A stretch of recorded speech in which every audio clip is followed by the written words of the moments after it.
ಬಸವೇಶ್ವರ ವಿಶೇಷ ಜಯಂತ್ಯೋತ್ಸವದ ಅಂಗವಾಗಿ ಶ್ರೀ ಜಗಜ್ಯೋತಿ ಬಸವೇಶ್ವರ ಆಚರಣಾ ಸಮಿತಿ ಸಂಯುಕ್ತಾಶ್ರಯದಲ್ಲಿ ಶನಿವಾರ ಬೆಳಗ್ಗೆ ನಡೆದ ವಿವಿಧ ಸಾಂಸ್ಕೃತಿಕ ಕಲಾ ತಂಡದೊಡನೆ ಬಸವೇಶ್ವರ ಭಾವಚಿತ್ರದ ಮೆರವಣಿಗೆ ನೋಡುಗರ ಗಮನ ಸೆಳೆಯಿತು.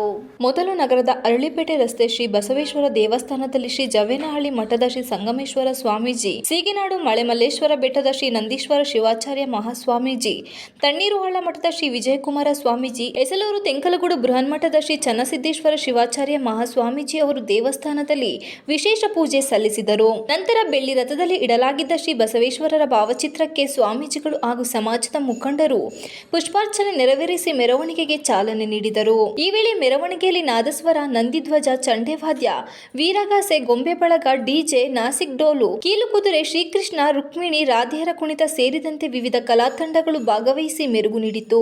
ಮೆರವಣಿಗೆ ನಂತರ ಶ್ರೀ ಬಸವೇಶ್ವರ ದೇವಸ್ಥಾನದ ಆವರಣದಲ್ಲಿ ಭಕ್ತಾದಿಗಳಿಗೆ ಅನ್ನದಾಸೋಹವನ್ನು ನೆರವೇರಿಸಿದರು. ಅಖಿಲ ವೀರಶೈವ ಲಿಂಗಾಯತ ಸಮಾಜದ ಜಿಲ್ಲಾಧ್ಯಕ್ಷ ಬಿಆರ್ ಗುರುದೇವ್ ಮಾತನಾಡಿ, 12ನೇ ಶತಮಾನದ ಸಾಮಾಜಿಕ ಹರಿಕಾರರು ಆದ ವಿಶ್ವಗುರು ಶ್ರೀ ಬಸವಣ್ಣನವರು ಹಾಕಿಕೊಟ್ಟಂತಹ ಆಚಾರ ವಿಚಾರಗಳಲ್ಲಿ ಭೇದ ಭಾವ ಮಾಡದಂತೆ ಶ್ರಮಿಸಿದಂತಹ ಬಸವಣ್ಣನವರ ಜಯಂತ್ಯೋತ್ಸವವನ್ನು ಅದ್ದೂರಿಯಾಗಿ ಆಚರಿಸುತ್ತಿದ್ದೇವೆ. ವಿವಿಧ ಮಠದ ಸ್ವಾಮೀಜಿಯ ದಿವ್ಯ ಸಾನ್ನಿಧ್ಯದಲ್ಲಿ ಮೆರವಣಿಗೆ ಅದ್ದೂರಿಯಾಗಿ ಜರುಗಿದೆ. ಮೆರವಣಿಗೆಯಲ್ಲಿ ಪ್ರಮುಖವಾಗಿ ಶ್ರೀ ಬಸವೇಶ್ವರ ಭಾವಚಿತ್ರ ಹಾಗೂ ಶಿವಶಂಕರರ ಭಾವಚಿತ್ರದೊಂದಿಗೆ ಅದ್ದೂರಿ ಮೆರವಣಿಗೆ ಸಾಗಿದೆ ಎಂದರು. ವೀರಶೈವ ಲಿಂಗಾಯತ ಸಂಘದ ನಿರ್ದೇಶಕರಾದ ಶೋಭನ್ ಬಾಬು ಮಾತನಾಡಿ, ಬಸವ ಜಯಂತಿ ಪ್ರಯುಕ್ತ ವಿಶೇಷವಾಗಿ ಜಯಂತ್ಯೋತ್ಸವ ಆಚರಣೆಯನ್ನು ಅದ್ದೂರಿಯಾಗಿ ಆಚರಣೆ ಮಾಡಲಾಗುತ್ತಿದೆ. ಈ ಕಾರ್ಯಕ್ರಮದಲ್ಲಿ ವೀರಶೈವ ಲಿಂಗಾಯತ ಸಮಾಜದವರು ಸೇರಿದಂತೆ ಜಾತಿ ಭೇದವಿಲ್ಲದೆ ಎಲ್ಲರೂ ಭಾಗವಹಿಸಿದ್ದಾರೆ.